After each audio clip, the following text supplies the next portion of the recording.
Hello, everyone, and welcome to I Choose Happy, presented by The Comfy. I'm Marilyn Byrne. On the show today, we have Margot Baker. Let's go back a bit. She was born in Centralia, Missouri, grew up in this tiny town, and then moved to Texas, where she went to SMU and met the love of her life, her husband, Tyler. They were passionate about whitewater rafting. Real adventurers paddled rivers all over the world. But there was the Holy Grail, which is the Colorado River in the Grand Canyon.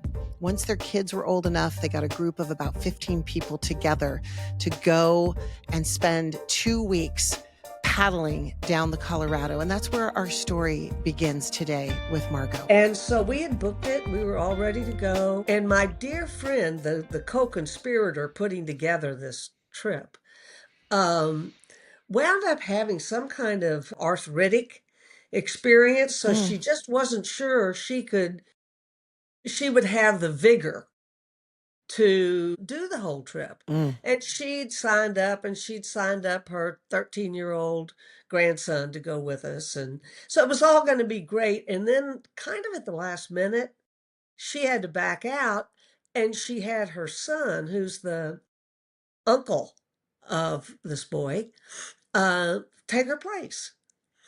And he was not a river runner. He didn't know much about, running rivers, but he'd be there with her grandchild. He was going to be there, and we all knew, we knew everybody. And so here we go. And every day you go down the river, or most days you go down the river, there are side hikes up different canyons, so that it's not just sitting, on a raft for 2 weeks. It's a lot of side hikes. Well, our very first side hike was up a canyon called North Canyon. And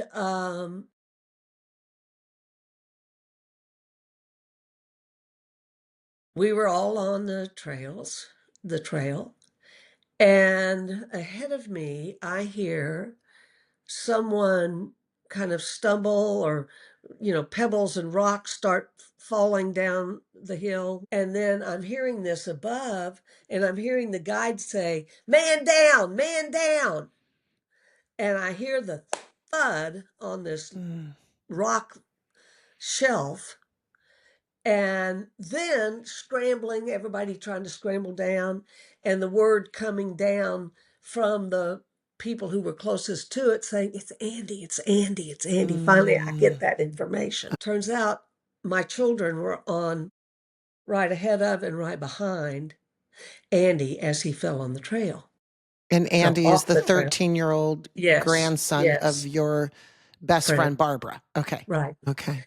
Did he just lose his footing? Did something give way? Okay. Those people who had gone around that particular big boulder had said, it's kind of a scary place because there's not a lot of space, and you've got to be careful where you're putting your feet. Like one of my daughters got down on her hands and knees and kind of crawled it. Okay. Okay. There's nothing easy in the Grand Canyon. I mean, it's beautiful, and it's nature, and it can be unforgiving. It has challenges. Yes. Yes. So, it was then everybody scrambled back down. Most of the people got taken back over to where the boats were. I scrambled up with the guides to try to get to where Andy was. And long story short, he did not survive that fall. In an instant, everything was changed. And I don't know about you, Marilyn, but sometimes for me, it's like I get just like a billboard in front of my face. But it's an inner screen. It's not out there.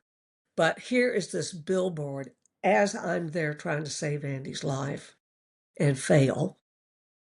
This billboard just said to me, "Barbara is going to kill herself over this." And indeed, I spent the next 7 months trying to make sure that didn't happen. She fell into a really deep depression. Her whole extended family fell apart in grief. I got to her in time to save her life the first time she tried to kill herself. Margot. And the second time I got there too late.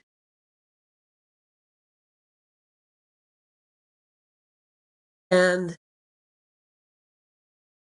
talk about throwing yourself on a therapist couch. That was exactly what I needed Yeah. at that time. Um, we and nobody should know this if you've not rafted the Grand Canyon. There's no getting out until you got down halfway to Phantom and had to walk out if you wanted. So Mm. this helicopter came in, it took Andy's body, took Phil, the uncle, and they were the only ones who got out of this experience.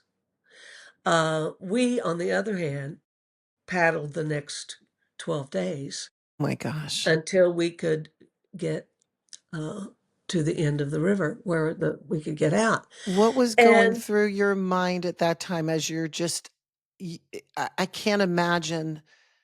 Here you're surrounded by all these people, you're in tight quarters in a raft, but yet I bet you felt totally alone. well, there were parts of it that felt lonely, but I felt so responsible. My kids were there. Uh, our friends' kids were there. We were dear friends and we were going through the same loss. Okay. And and yet every day the beauty of that place in nature couldn't be ignored. Mm, It was really one of the times when I really learned that beauty heals mm. and nature heals. And so I think that helped hold us together to be in such an incredible place. You're going down the river now. Andy has been and his uncle are taken away in a helicopter. What did you do? Do you remember feeling, how do we keep morale going for the next two? We can't even get out of here until we get to this point, to 12 more days down the river. What do you remember doing? Or were there questions asked by the younger ones? Or do you remember, did you all talk about it? Did you hold just quiet moments together? Or do you remember, did it come up, or did everybody just sort of shelve that tragedy until you got out of there? Well, one of the things about going down the Grand Canyon with an outfitter is they have river running staff. They have fabulous people who have done this trip repeatedly, and they have a defined structure. There are ways in which, you help get all the gear on and off, and where you know what the pattern's going to be, or you're going to get out on the river on the side and scout the next rapid before you run it. So it was the blessing of structure that I think helped a lot of people take it day by day by day. I've always thought about it, and I guess it's because of the work I had done all my life. There's a combination of structure and challenge. And these two have to be dancing together for there to be growth or healing. So that if you have too much challenge and not enough structure, it's hard to move forward. And I think that we had a huge challenge, but I think we also had a compelling structure. Every day we knew what we were going to do. We Mm-hmm. knew where we were going to camp. We just were following the itinerary. The Okay. river leads one way. Yeah, right, right. And of And course, you're you could not talk to your friend Barbara. You didn't have a cell phone that worked, I'm sure, from from that no, point. And this was no, 2001.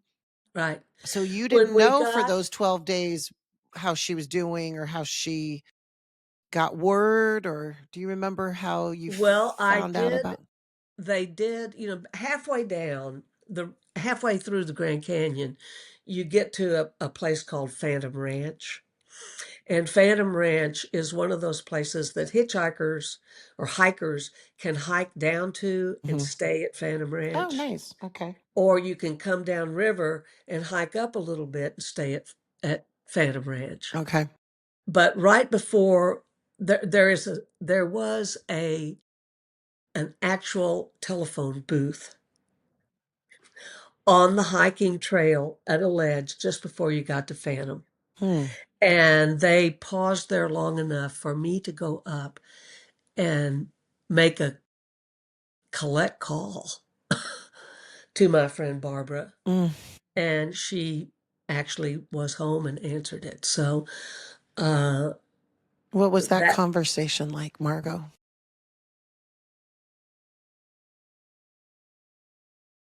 raw,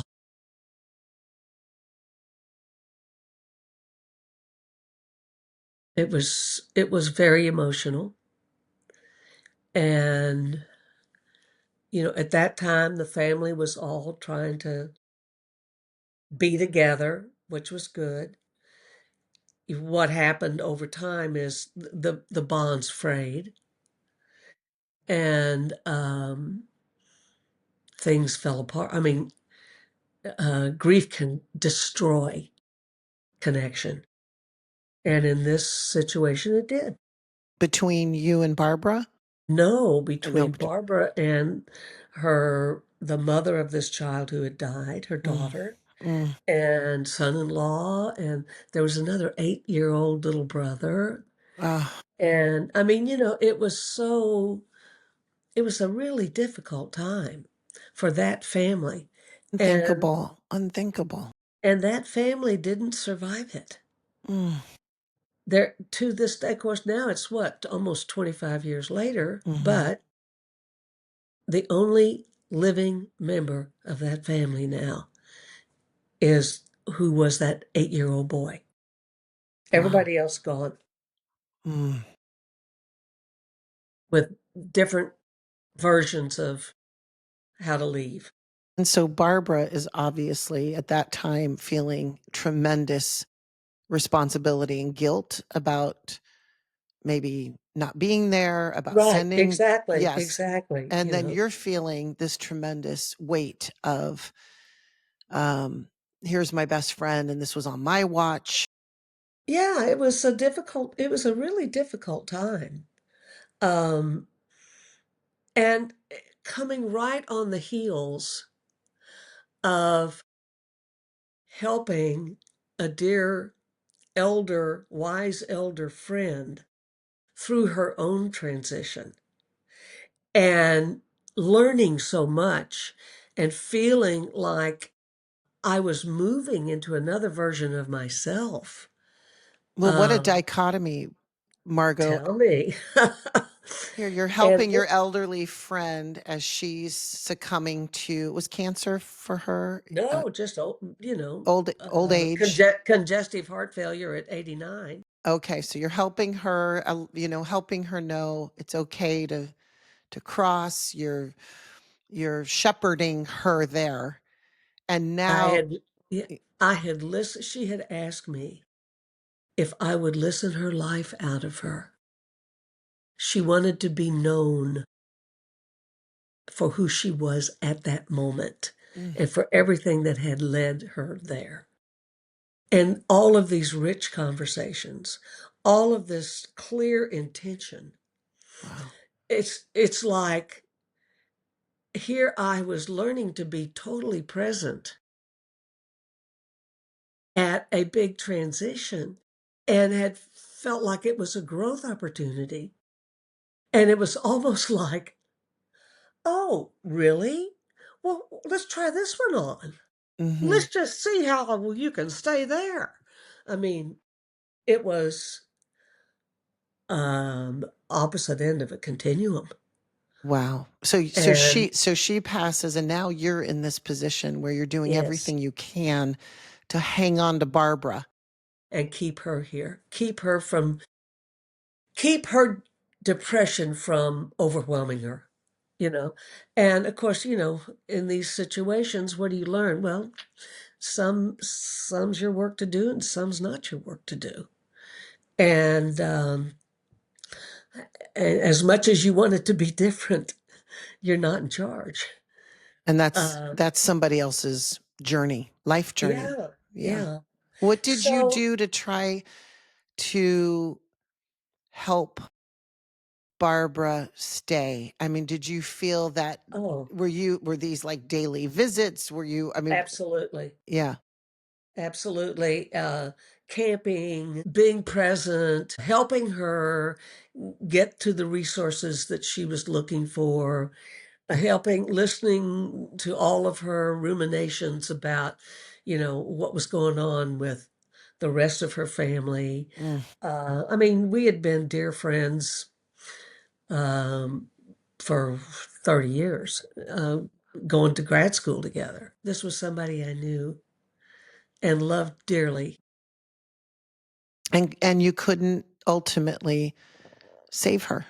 No, and then, what happened for me at the end of that, I the second time when I went over there, um, and I got there too late. Hmm.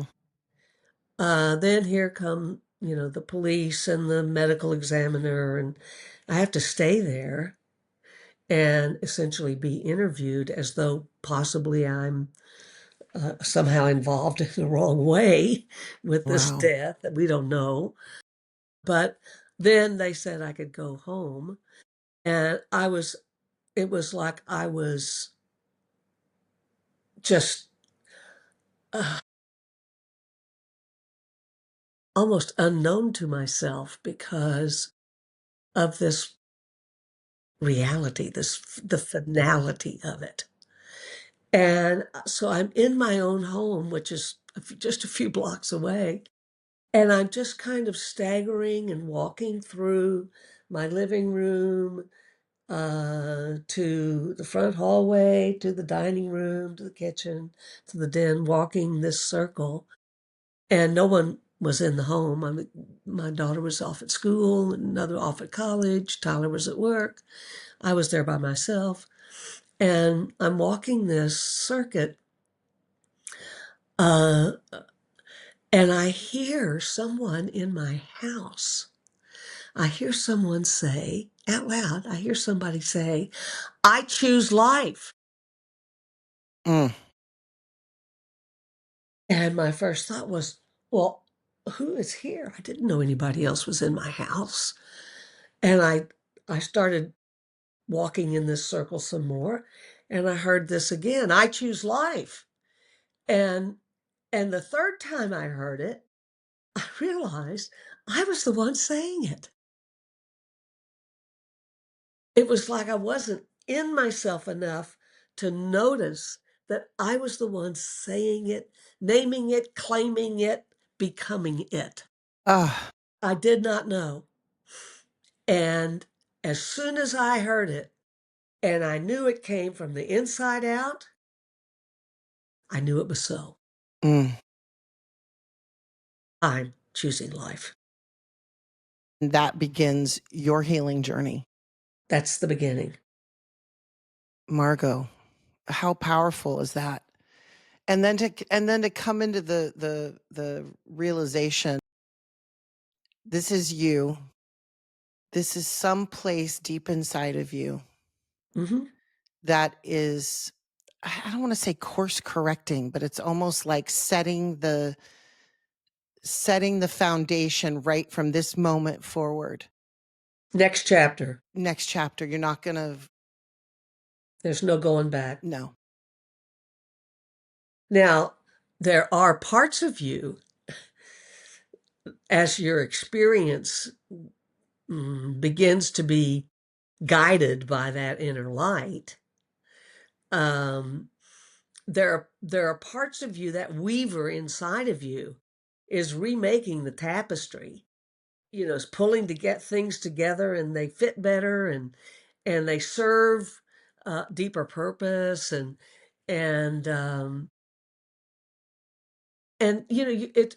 it's almost like a kaleidoscope where you're turning that thing and it's all this jumble, jumble, jumble and weirdo, weirdo, weirdo until it stops and there's this whole new pattern. And it's kind of like that. And, it was also at a time when my youngest child was going off to college. It was at a time when I thought the experiences I'm having right now make what I have been doing for 30 years in my career, it doesn't fit me anymore. So I retired and we moved out to Carmel Valley. My husband left his law firm, joined a law firm out here. We had actually bought Eve's house so she could live the rest of her life there. And then at some point, move out here. Well, we moved before we thought we would. And one of the things Eve had said to me, And just for clarification, Eve is the woman that you helped take the care of. You were artist, the artist yes, that you cared for right. until she passed. She said, Margot, you must find a way to use your hands for healing. And I said, what are you talking about? And she said, because she had emphysema and congestive heart failure.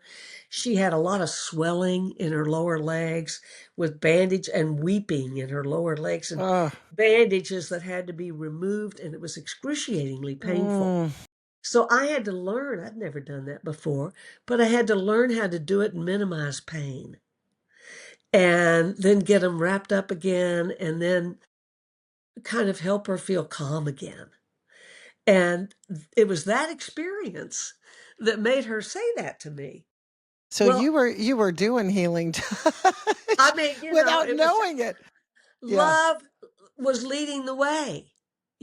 My love for Eve was leading the way for me to try to be helpful to her. And so, flash forward now, it's 2003. We're out here, and I'm in this little book group. And, there are probably, 8 or 10 of us around this circle. And when we're all in there and in this circle, and it's clear by the kind of conversation that is starting, no one read the assignment. That's why I've always called it Everybody's distracting and stalling. right. And that's why ever since then I call it my fake book group. But the woman sitting next to me then said, well, it's clear nobody's read the book. So let's just go around the circle and each person tells something really important about themselves. I'll start. There's the person sitting next to me. So I'm sitting there and I'm listening. And she starts telling about this amazing experience she'd had when she was in Hawaii, and somebody had told her to go see this healer, and this healer was a healing touch healer. And oh my God, she benefited so much from it. So she came back home, she trained in healing touch, and now she's an instructor and she teaches healing touch. And There I'm you go. sitting there listening to this, and It's like Eve's whispering in your ear. I told you. I say, well, Linda, when's your next class? And if there was one coming up, so I took her next class. Then I just kept taking the classes. Going back to just those first steps, I wanted to talk about before you found healing touch. What did you do for yourself to help? You said you put you on the therapist couch, so you did seek therapy. I And did. that was greatly helpful to you. Yes, Yeah. and actually, um, there were several things that helped with closure. Yeah, because I think that's what for our listeners. There's Yes. so many Well, times I think I want to connect with When I hear you speak, you have these golden nuggets of wisdom that I want everyone to know about.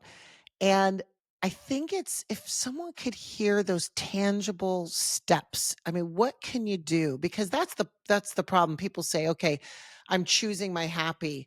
I'm it is choice. I am going to whether it's serving others or but I think to really break it down to the nuggets of tangible steps. What do you think people can do? What did you do to start that healing process? I I made closure in several ways. For example, deciding to retire from my job early.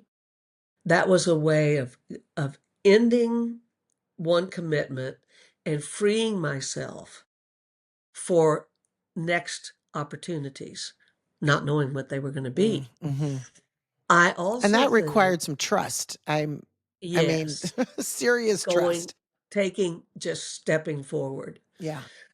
But see, I had spent 30 years as my work life had been helping college students create the next version of themselves, either as their academic advisor, as their career counselor, as their pre-law advisor. I listened their lives out of them. Wow. And And laying I and helping them lay the and helped groundwork. them make the choices and respond to what they chose and next steps, next steps, Right. next steps. And you didn't So realize you were laying the foundation for yourself. yeah, that it was my turn to go Yeah. through this next chapter.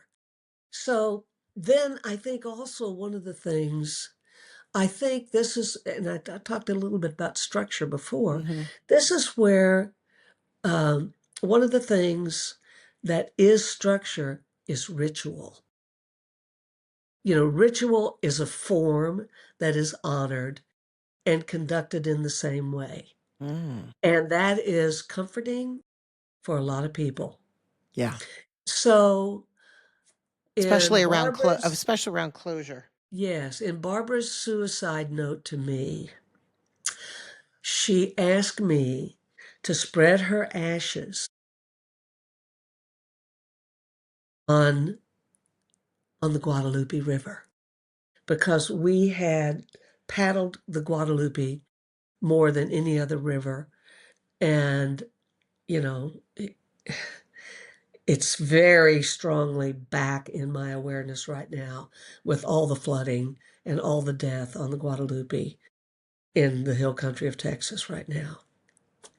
Because I paddled every mile of that river downstream from where those camps were, Mm.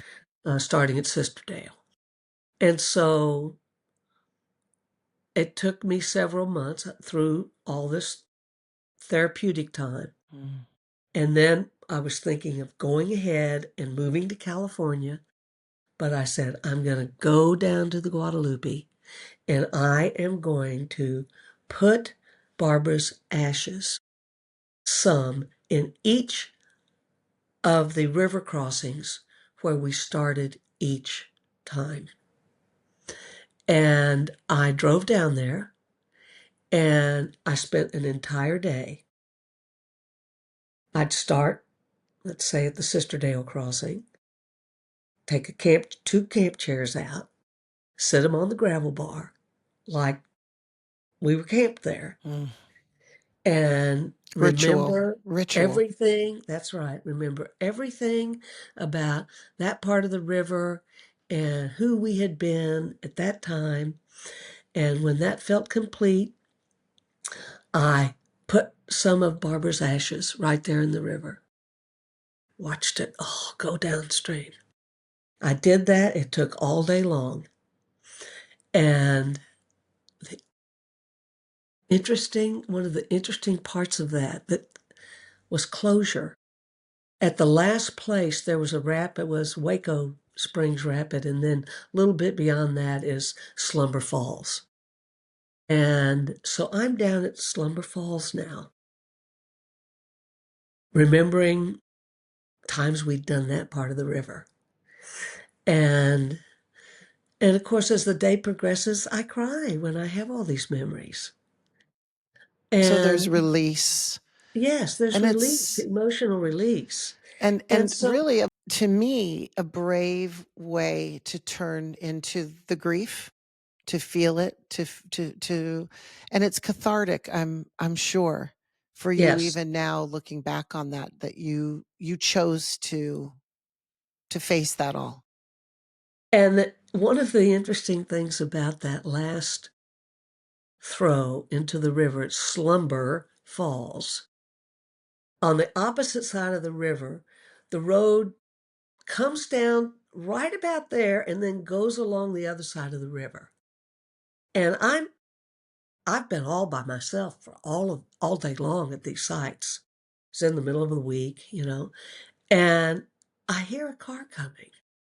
And after I've done this, I look up on the other side. It was a car that was identical to Barbara's car. Oh, And I thought, I can't believe this. And that car, whoever was driving it, came right down, saw me doing this, stopped the car, looked at me, looked at this, and then continued driving on. And I thought, oh my, here I go. there it is. This is complete. Yeah. Next chapter. It's like a nod from Barbara. And there was one more part. And that was that Barbara had also wanted me to put some of her ashes in the Grand Canyon if I ever went there again. So I had saved some of her ashes. And I was saying this to friends, new friends out here in Carmel Valley. And two of them looked at me, looked at each other, and said, we're going to fly to Dallas and we're going to drive with you. You can't do that by yourself. And that's what they did. I burst into tears. That was such a generous, Ah, loving so thing unconditional. Yeah. to Talk about offer. friendship. Yes. And Wow. so here we go. And and it's like January, it's cold. We get to the East Rim where the river comes down and makes this turn where the Little Colorado River comes in and it flows west then. And that we stood at that point. I read some favorite poetry and released Barbara's ashes in that crisp morning air. And it was like there was this set of ash in the sky above us, kind of paused, and then this wind went whoosh, and off it went. And it was a unique moment. And then we went over to the South Rim where we were going to spend the night at Bright Angel Lodge, which we did. But I woke up in the night. I didn't know what time it was, but I was wide awake. And I said, I've got to get out. I've got to walk. And it was a new moon time. There was no moon. There was an incredible sky of stars. Amazing. I put on every warm layer I have and I sneak out. I don't want to wake anybody up. I sneak out. And as soon as I get on the grass, here's this deer just looking me in the face. And I go, not afraid of me. And I decide to walk on that pathway that goes out around the edge of South Rim. And it was so dark. I could see the sky. But if I looked down, it was just this total darkness. You couldn't see a thing. I could hear a mile below me, Granite Rapid. That sound was coming back up. And I stood there and it's like I was just trying to comfort myself. Mm. And I stood there long enough that was starting to be the first hint of light. And and I could see then the range of mountains to the west as the sun was coming up in the east. And it was like it it wound up feeling like the creation of the earth. I was immediately taken back to the first chapter of Genesis and how darkness covered the face of the earth and how light changed everything. And I watched it all come, and I was just filled with shivers that had nothing to do with being cold, you know. I It was an awakening, Margot. I was being invited into a new dawn, into another way. And the only answer is yes. And I'll never forget that moment. It was such a blessing, such a uh, unforgettable moment. I swore that I want to be awake before dawn every day for the rest of my life so that I can experience that newness. And I usually get up real early. You do. I know this about you. People say, What wait a minute, I got an email from you at 4:30. and the deer come to your home too. Yeah, they The do. They deer are sure do. present. How what you just described is such a spiritual experience that I could imagine that you could feel Barbara and Andy and Eve and all of that presence, or I don't know, did you, or were you aware of that It was, connection to the other side? it felt like a dawn. It felt like anything from the past could be released if it didn't serve this moment. And it's kind of, you earlier said a new chapter. So this is yet Yes. another And new yes, chapter in your life. Eve, in many ways, Eve is still very present in my life. And yes, Barbara is very present in my life, but not in that profoundly sad way that I had been consumed by. Mhm. It's like spirit took a shiny cloth and shined me up a little bit. Wow. I don't know. It just So it was was, your own transformation here. yeah, right. So, And I can really, I put a light on something too? When this happened at the Grand Canyon, when Andy died, this was June of 2001. 2001, And then Barbara ended her life in in January January 2002, 2. So let's just mention on September 11th of 2001. So right in the middle here is 9/11. and How Barbara was the first person who called me at work to tell me, turn on, go to your common room and turn on the television because this is happening in New York. mm. So what let me think about how to ask you this question. The What you had gone through in June and what you were going through in trying to help prevent your best friend from taking her life, and you were on this mission to keep her engaged in life. Um, how much did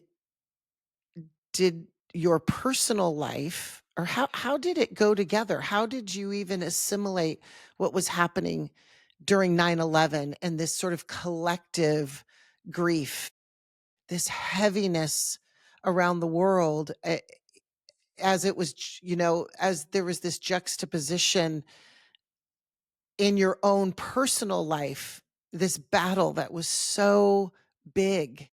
How did that all fit together? Well, there were several sayings from my early life that fed that moment and helped me tremendously. That's when I was seeing my therapist, and the two sentences, the first one is, "The only way through it is through it." And the second sentence is, "And it takes as long as it takes." Now, those are wise words from people who have lived a lot.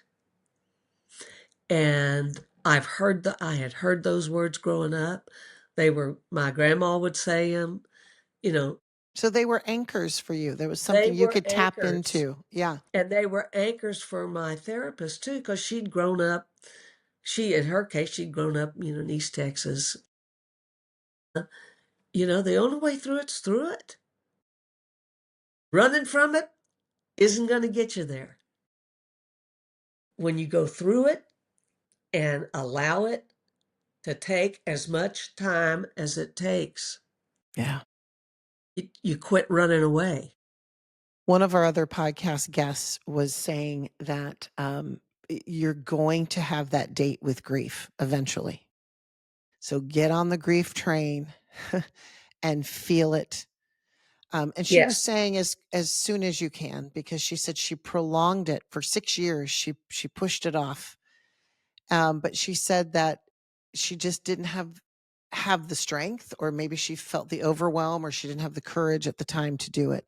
But once she did, she said then the healing could begin. And so I love that. I love what you're saying about the only way through it is through it, because it's not something you can shelve forever.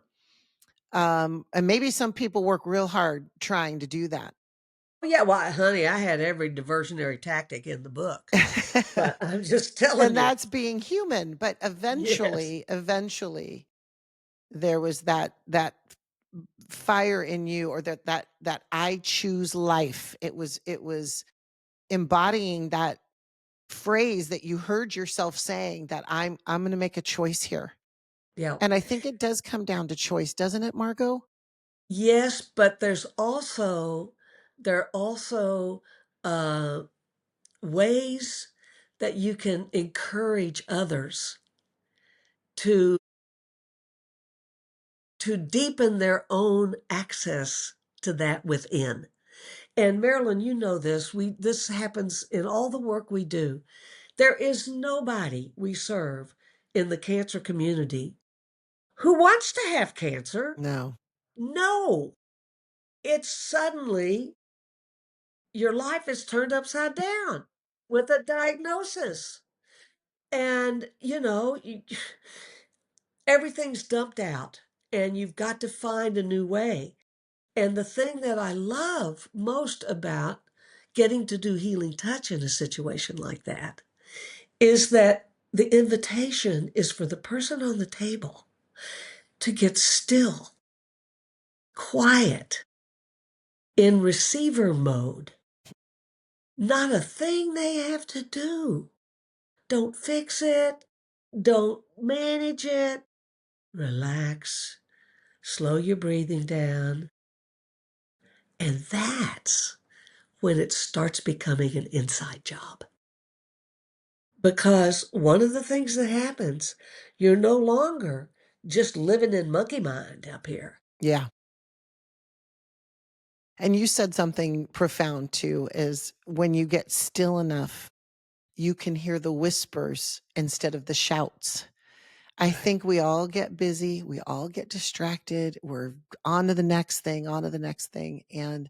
Um and life almost has to, the universe speaks louder and louder and louder when it needs to get your attention.